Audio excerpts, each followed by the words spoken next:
Be me, 34-year-old woman. Have dedicated my entire life to educating the unwashed masses. Have 3 degrees in gender studies, women's literature, and intersectional feminism. Spend most of my days writing blog posts that get dozens of likes from my fellow warriors. Also moderate several online feminist communities where I ban anyone who dares question my superior intellect. Live in a nice apartment that daddy helps pay for because the patriarchal job market refuses to properly compensate my expertise. Have been single for the past 6 years by choice, obviously. Men are intimidated by strong, intelligent women like myself. They can't handle someone who challenges their fragile masculinity. My younger brother Jake is coming over for dinner tonight. He's 26 and just got some job at a tech startup. Typical privileged male coasting through life on easy mode. I haven't seen him in about 8 months because I've been busy doing important activist work. Also because last time we talked, he said something problematic about personal responsibility. Had to educate him for 2 hours straight about how that's actually victim blaming. He just sat there nodding while I explained how the world really works. Probably felt embarrassed about his ignorance. Decide to make a vegan lasagna for dinner because I'm not contributing to animal oppression. Also pick up some locally sourced organic wine that costs $45 a bottle. Daddy sent me money for my birthday last month, so I can afford to treat myself. Jake shows up right on time, wearing a button-down shirt and jeans. Already annoyed because punctuality is a tool of white supremacist, capitalist culture.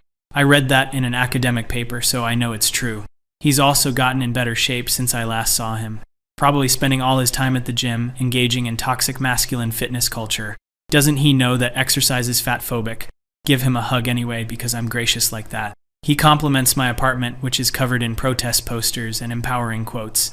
I have a particularly good one about how all men are trash right above my couch. He looks at it for a second but doesn't say anything. Typical male, avoiding difficult conversations about his complicity and oppression. We sit down to eat, and I start telling him about my latest blog post. It went viral and got almost 200 shares. The post was about how air conditioning is sexist because office temperatures are set for men's comfort. I spent 3 weeks researching this, and the response has been overwhelming. Jake just says that's interesting and keeps eating. Can tell he's intimidated by my intellectual prowess. Ask him about his job because I'm a good sister who shows interest. He starts talking about some app they're developing. Something about helping small businesses manage inventory. Sounds boring and probably exploitative of workers. Interrupt to ask if they have mandatory diversity quotas in their hiring. He says they hire based on qualifications and try to get diverse candidates. Immediately go into lecture mode about how that's not enough. Explain that they need to actively discriminate in favor of marginalized groups. He asks if I mean discrimination or affirmative action. Tell him there's no difference and that positive discrimination is necessary to undo centuries of oppression. He just nods and says he'll think about it. Clearly won that exchange with my superior argumentation. Start telling him about the protest I organized last week. We were fighting against a new development that would bring jobs to the area. Those jobs would have been exploitative wage slavery, obviously. Better to have no jobs than bad jobs. That's what I always say. Also, the developers didn't have enough women and non-binary people on their board. I counted their website, and it was 67% men. Jake asks how the protest went. Well, we didn't stop the development, but we raised awareness. That's actually more important than material outcomes. Consciousness raising is the real revolution.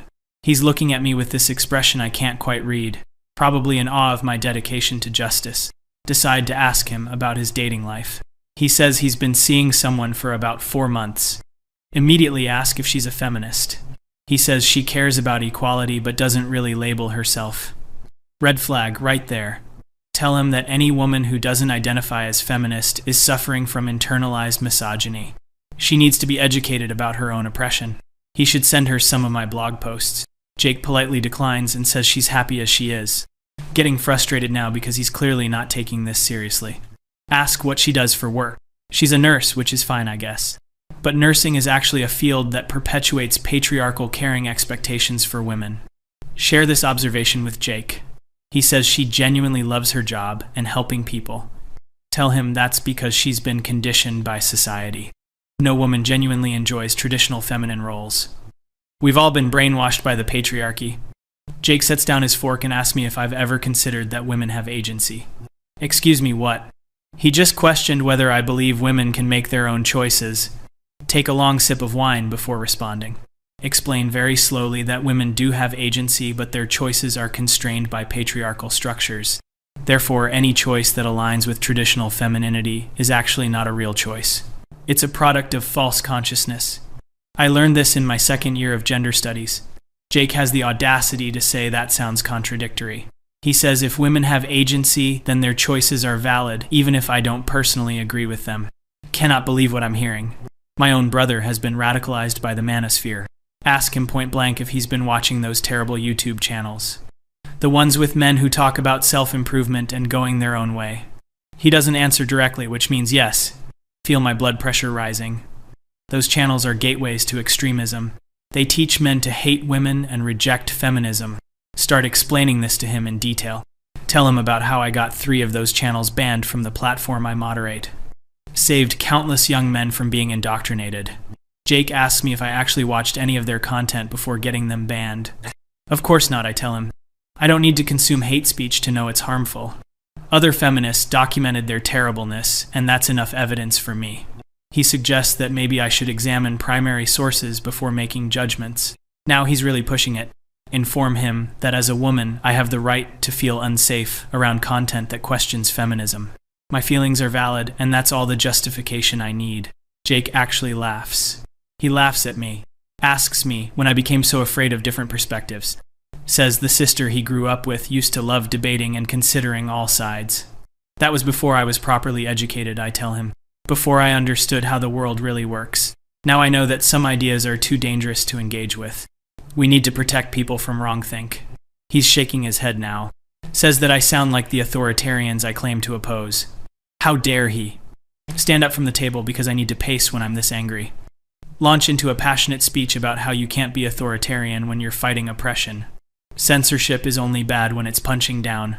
When we silence oppressors, that's justice. And men are oppressors by definition. All men benefit from patriarchy. Even him, despite his protests. Jake calmly asks me to define patriarchy. It's obvious I sputter.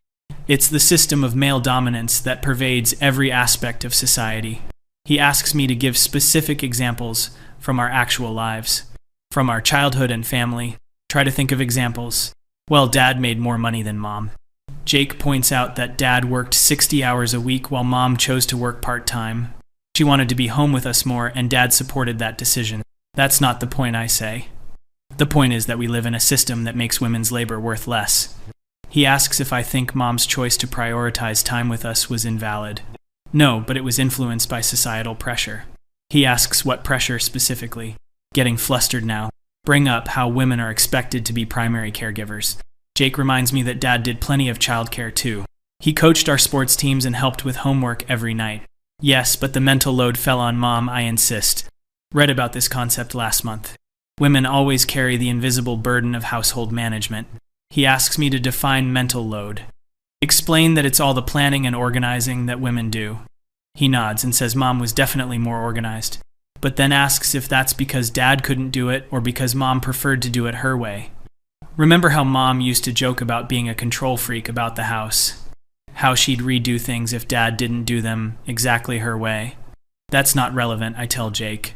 He says it seems pretty relevant to the question of division of labor. If someone insists on doing things themselves, they can't complain about doing things themselves. That's victim blaming, I practically shout. He's now engaging in classic patriarchal gaslighting, making women responsible for their own oppression. Jake very calmly says he's not gaslighting anyone. He's just asking me to apply consistent logical standards. If women have agency, then they're responsible for their choices. If they don't have agency, then feminism is pointless because women can't choose liberation either. My head is spinning. There's something wrong with his argument, but I can't quite articulate what. Fall back on my training. Tell him he's Celianing me. Demanding emotional labor and explanation. It's not my job to educate him. He should do his own research. Jake says he has done research. He's read feminist theory, including the books I gave him years ago. He's also read critics of feminism. He's looked at statistics and studies from multiple sources. And he's concluded that modern feminism has some serious logical and factual problems. Cannot believe my own brother has become a misogynist. Tell him exactly that. He says disagreeing with feminism doesn't make someone a misogynist. He loves and respects the women in his life. He just doesn't accept an ideology that he finds intellectually dishonest. Intellectually dishonest. My entire field of study. My life's work. Intellectually dishonest. Demand, he explained himself. He takes a deep breath and starts talking. Brings up the wage gap, which he calls a myth. Says women earn less on average because of different choices, not discrimination. I try to interrupt, but he holds up his hand. Asks me to let him finish, then I can respond. Fine, I say, crossing my arms. He continues explaining how the wage gap disappears when you control for hours worked, for career choices, for continuous employment versus taking time off. Says there are studies showing childless women in their 20s actually out-earn men. I'm fuming, but waiting for my turn. He talks about how feminists claim women are oppressed in Western countries, while ignoring that men die younger, commit suicide at 4 times the rate, make up 93% of workplace deaths, are majority of homeless, majority of prisoners, doing worse in education at every level. Says if we lived in a patriarchy designed to benefit men, these outcomes wouldn't exist. Finally, he's done. My turn. Start by saying that all his statistics are taken out of context. The wage gap is real and documented. He asks me to provide sources that control for the variables he mentioned. Tell him it's not about variables. It's about the fact that women earn less, period. Why doesn't matter? He says, why absolutely matters if we're claiming discrimination. If women choose lower paying fields, that's not the same as being paid less for equal work. Those fields are lower paying because they're female dominated, I counter. He asks if I think teachers and nurses are poorly compensated. They make decent middle class salaries with good benefits. Well, they should make more, I say. He agrees, many people should make more. But that's a labor issue, not a gender issue. Male teachers and nurses face the same pay scales. Move on to his claims about male disadvantage. Explain that men's problems are also caused by patriarchy. Toxic masculinity makes men not seek help for mental health. That's why they commit suicide more. Traditional masculine roles push men into dangerous jobs, so their workplace deaths are still patriarchy's fault. Basically, patriarchy hurts men too, but it's still a system that privileges them overall. Jake asks me if I hear myself. Says I'm using an unfalsifiable framework. Anything bad that happens to women is patriarchy. Anything bad that happens to men is also patriarchy. There's no possible evidence that could disprove my theory. That's not science or logic, he says. That's faith. Tell him that lived experience is more important than his so-called logic. Women know we're oppressed because we live it every day. He asks me to describe my oppression, specifically mine. Not theoretical women, but me personally. How have I been oppressed? Stammer something about microaggressions, about living in fear of male violence, about glass ceilings and societal expectations. He addresses each point, asks what microaggressions I've experienced recently. Struggle to think of concrete examples. Well, men interrupt me, I say. He points out that I've interrupted him multiple times tonight, that people interrupt each other regardless of gender, especially in families. That's different, I insist. Ask him about living in fear of violence. He says fear isn't the same as reality.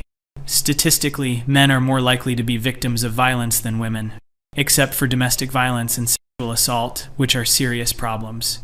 But problems that affect a minority of people, not all women. Most women will never experience these things. So living in constant fear isn't rational. It's cultivated by feminist rhetoric. Cannot believe he just said my fears aren't valid. Tell him he's invalidating my feelings. He says feelings can be valid but also irrational. I can feel afraid of flying, but that doesn't mean planes are dangerous. My fear doesn't reshape reality. Ask him about the glass ceiling. Surely he can't deny that women face barriers in advancement. He asks, what barriers specifically? Bring up how there are fewer female CEOs. He says there are also fewer male CEOs. Most men aren't CEOs either. The tiny percentage of people at the very top isn't representative of general gender dynamics. Also, women are more likely to start businesses now than ever before. If they're not advancing in corporate hierarchies, maybe they're choosing different paths. There's that word again. Choice. Tell him women's choices aren't free. We're socialized from birth to be accommodating and non-competitive. He asks if I think women are strong or weak. What kind of question is that? Women are strong, obviously. So strong women can't overcome socialization, he asks. Strong women are helpless victims of society. We're incapable of making authentic choices. We have no agency or willpower. That's not what I'm saying. He says it's exactly what I'm saying. I'm claiming women are simultaneously strong and capable, but also completely controlled by socialization. Men are apparently strong enough to overcome their socialization, since feminists expect men to unlearn toxic masculinity, but women can't overcome theirs. This is a double standard. It's infantilizing to women. My brain is working overtime trying to formulate a response. Tell him he's oversimplifying complex sociological concepts. He says maybe the concepts are overcomplicated to hide their logical inconsistencies.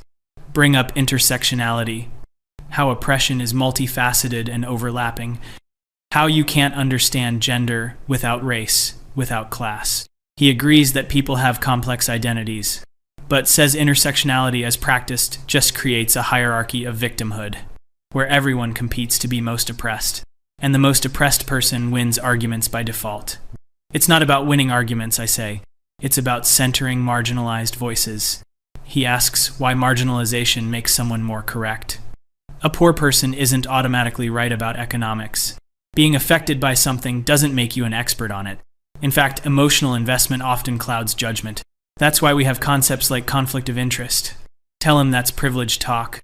Only someone who doesn't face oppression would say that. He points out, I just proved his point. I dismissed his argument based on his identity, not the content. That's ad hominem. It's lazy thinking. I'm educated in critical theory. I snap. I've studied this formally. He's just some tech bro who watches YouTube videos. He asks if credentialism is really my argument. Because appeal to authority is also a logical fallacy. Ideas should stand on their own merit. My degrees don't make me right. They just mean I've been extensively trained in one ideological framework. A framework he's arguing is flawed. So citing my indoctrination into that framework doesn't prove anything. Did he just call my education indoctrination?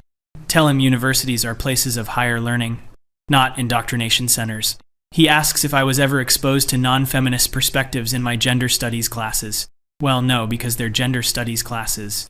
Exactly, he says. I spent years studying only one viewpoint, being taught by professors who all shared that viewpoint, reading only approved texts, writing papers that had to conform to feminist conclusions or else be graded poorly. That's indoctrination by definition. Protest that I learned critical thinking skills. He says, critical thinking means examining ideas from all angles, including criticisms. If I can't engage with anti-feminist arguments without calling them hate speech, then I haven't developed critical thinking. I've developed a defensive shield against having my beliefs challenged. Sitting back down now because my legs are tired. Feeling something uncomfortable in my chest. Not quite ready to call it doubt. Try a different approach. Ask him if he really doesn't think sexism exists. Of course it exists, he says. There are sexist individuals. There are some systemic issues, particularly in other countries. But the West is the most egalitarian society in human history. Women have every legal right men have, plus some additional protections and programs. If anything, current policies favor women.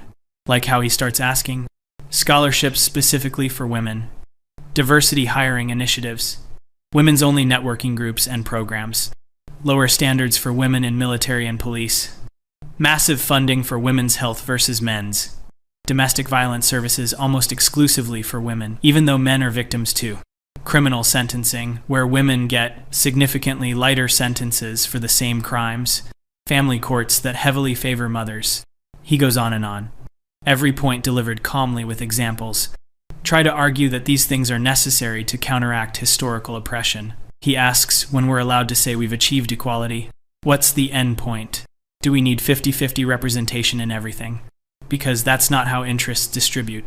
Men and women have different average preferences. This is observable across cultures. Even in the most egalitarian countries, the gender differences in career choice increase, not decrease. Because when people are free to choose, they often choose differently. Tell him that's biological essentialism, a tool of the patriarchy to keep women in traditional roles. He says it's just observable reality. Things like the gender equality paradox are well documented. In Norway, which has extensive gender equality policies, nursing is 90% female. Engineering is 90% male, more skewed than in less equal countries. Suggest maybe that's because of residual sexism, he says, or maybe men and women generally want different things. Maybe equality of opportunity doesn't produce equality of outcome, and that's fine. Forcing equal outcomes, despite unequal interests, is authoritarian. Ask him if he's saying women are naturally suited for certain roles. He says individuals vary enormously. There are brilliant female engineers and nurturing male nurses, but population-level averages show different distributions of interests and abilities. This isn't sexist, it's statistical reality. Denying it doesn't help anyone, especially doesn't help the individual women and men who don't fit stereotypes. My head is pounding. Finish my glass of wine and pour another. Notice Jake has barely touched his. He's just sitting there looking calm and collected, while I'm increasingly agitated. I hate that he's making me feel this way. Try to regain the upper hand. Tell him about my own experiences of sexism, how men have talked over me in meetings, how I've been called difficult for expressing opinions, how I've felt excluded from male-dominated spaces. He listens patiently, then says he doesn't doubt I've had those experiences, but asks if I've considered alternative explanations. Maybe people talked over me because I was rambling, not because I'm a woman. Maybe I was called difficult because I was being difficult, not because I'm a woman. Maybe I felt excluded because I was being exclusionary, not because others were. He says I have a tendency to attribute everything to gender, to see discrimination where there might be other factors, including my own behavior. This is gaslighting, I say, textbook gaslighting, making me doubt my own perceptions. He sighs and says that's not what gaslighting means. Gaslighting is deliberately manipulating someone to make them question their sanity. He's just offering alternative perspectives. If I'm so certain I'm right, then his questions shouldn't threaten me. The fact that I keep avoiding engaging with his points, and instead accuse him of various forms of abuse, suggests I'm not confident in my position. I'm confident, I say. I've dedicated my life to this. He asks if maybe that's the problem. I've invested so much identity into being a feminist, into being a victim of patriarchy, that I can't examine it objectively. My entire self-concept depends on this narrative. Admitting it might be flawed would mean admitting I've wasted years, that my degrees are in pseudoscience, that my activism has been counterproductive. So instead, I double down. I attack anyone who questions it. I ban dissent. I retreat into echo chambers. This isn't about me, I say weakly. It's about justice. He asks what justice I've actually achieved. What concrete improvements have resulted from my activism? Think about the protests and the blog posts, the online arguments and the call-outs. What have I actually accomplished? Raised awareness, I say. Awareness of what he asks. Problems that I can't prove exist using consistent logical standards. Problems that rely on unfalsifiable theories and cherry-picked statistics. Meanwhile, he continues, men's rights activists at least focus on concrete issues. Suicide rates, homelessness, criminal sentencing disparities, parental rights. These are measurable problems with specific policy solutions. Modern feminism just complains about microaggressions and socialization, about abstract concepts that can never be resolved, because resolution would end the grievance. And the grievance is the point. Tell him men's rights activists are just misogynists. Everyone knows that. Everyone in my circle, he corrects, which is a curated echo chamber. I've never actually investigated men's rights issues. I just accepted the feminist characterization, just like I did with those YouTube channels. I ban and block anything that contradicts my worldview, then claim I'm educated and informed, but I'm actually profoundly ignorant. Willfully ignorant. That's not true, I protest. He asks, when was the last time I read something that challenged my beliefs? Really read it with an open mind. Can't remember. When was the last time I changed my mind about something important? Also can't remember. When was the last time I admitted I was wrong? Never, because I'm fighting for justice. You can't be wrong when you're on the right side of history. He says, the right side of history is a meaningless phrase. Every ideologue thinks they're on it. It's not an argument, it's a thought-terminating cliché. Ask him when he became so cynical, so opposed to fighting for a better world. He says he's not opposed to making things better. He just thinks modern feminism makes things worse. It doesn't help women. It encourages them to see themselves as victims, to blame others for their problems, to expect society to accommodate their feelings. This doesn't create strong, capable women. It creates entitled children in adult bodies. Like me, he doesn't say, but clearly implies. Feel tears starting to form. Will not cry in front of him. Tell him he's being cruel. He says he's being honest. Cruelty would be letting me continue in delusion, watching me waste my life on pseudo-intellectual activism, becoming increasingly bitter and isolated, driving away anyone who won't validate my victim narrative. He's trying to help me even though I don't see it yet. Don't need his help, I say. My life is fine. He looks around my apartment, at the protest posters and the empowering slogans. Asks if I'm happy. Of course I'm happy. Am I, though? When was the last time I laughed genuinely?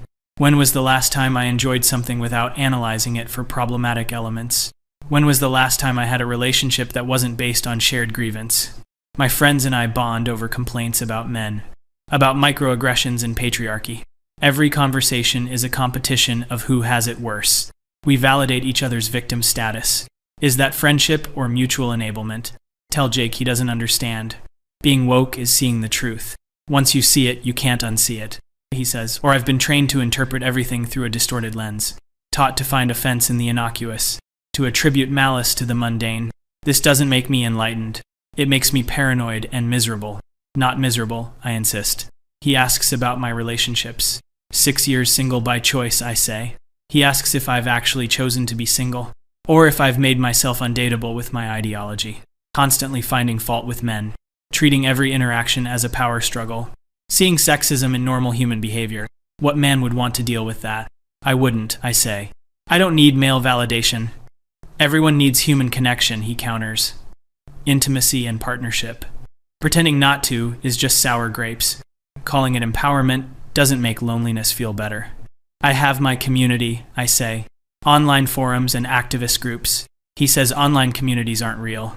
They're performance spaces where everyone competes for woke points. Where I can ban anyone who challenges me. That's not real connection. That's curated isolation. Think about my moderator duties. How much time I spend banning people, removing posts, calling out problematic behavior. Is that building community or enforcing conformity? Jake keeps talking. Says he used to admire me. When we were younger, I was curious and thoughtful. I questioned things and formed my own opinions. Then I went to university. Came back different, angry and rigid, speaking in slogans instead of ideas.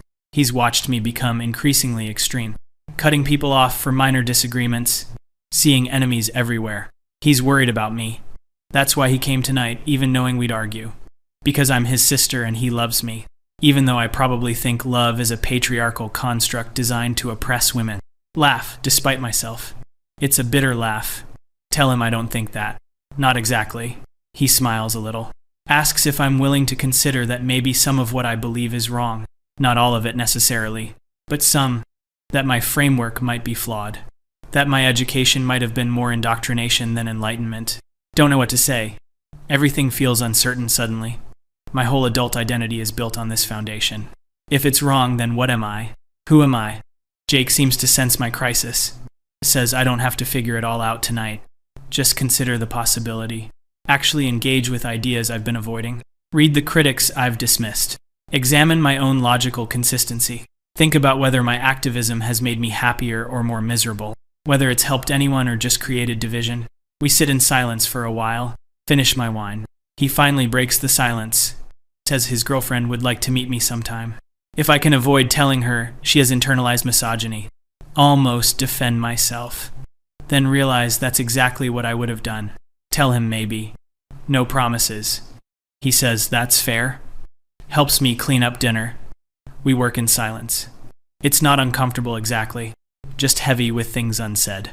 At the door, he hugs me. Tells me again that he loves me. That he wants me to be happy. Really happy, not performatively happy. Watch him leave from my window. Look around my apartment. Really look at it. It's like a shrine to grievance. Every poster is about fighting or resisting. About smashing or dismantling. Nothing is about building or creating. Nothing is joyful. Sit on my couch under the men or trash poster. Think about my life. My days are spent looking for things to be offended by.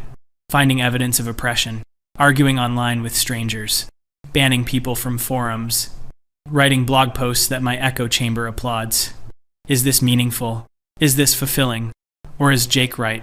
Have I made myself miserable in pursuit of ideological purity? Think about my degrees. Years of studying one narrow perspective. Professors who all agreed with each other. Papers that had to reach predetermined conclusions. Was that really education? Or was it what Jake said? Indoctrination. Feel something cracking inside. Not ready to call it my worldview, but something.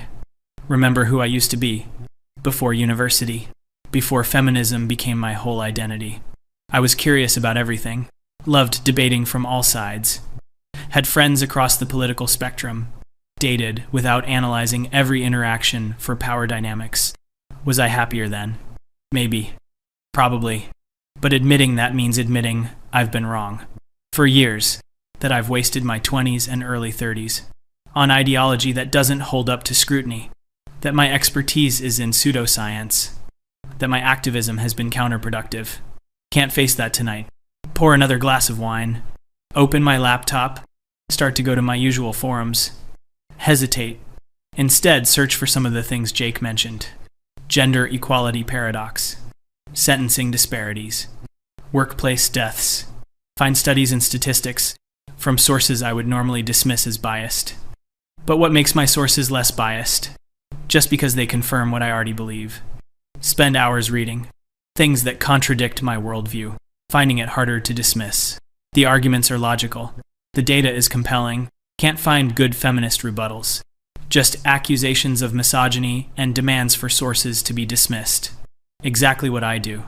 Sun is coming up. Haven't slept. Laptop is full of open tabs. Head is full of uncomfortable thoughts. Maybe Jake is right. Maybe I've been wrong. About a lot of things. Don't know what to do with this realization.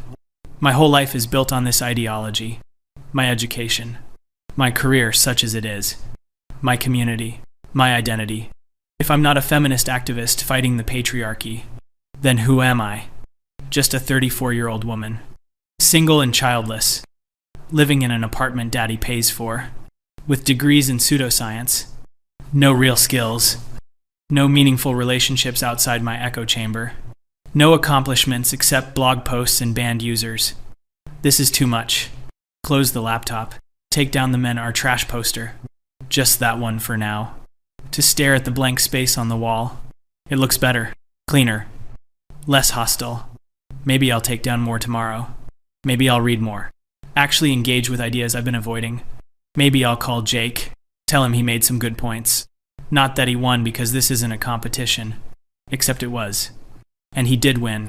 Outsmarted me with logic and facts. While I relied on slogans and accusations. He stayed calm while I got emotional. He engaged with my points while I dismissed his. He treated me with respect even as he dismantled my worldview. While I called him names and accused him of gaslighting. He was everything feminists claim men can't be. Rational and empathetic.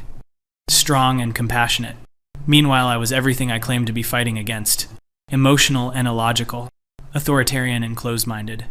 The irony would be funny if it wasn't so humiliating.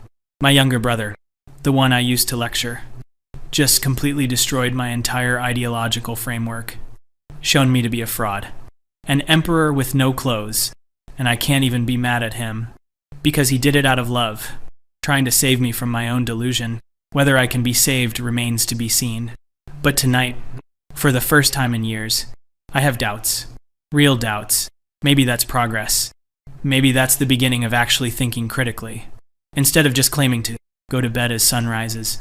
Exhausted. Humiliated. But somehow, also relieved. Like maybe I can stop performing now. Stop being constantly outraged.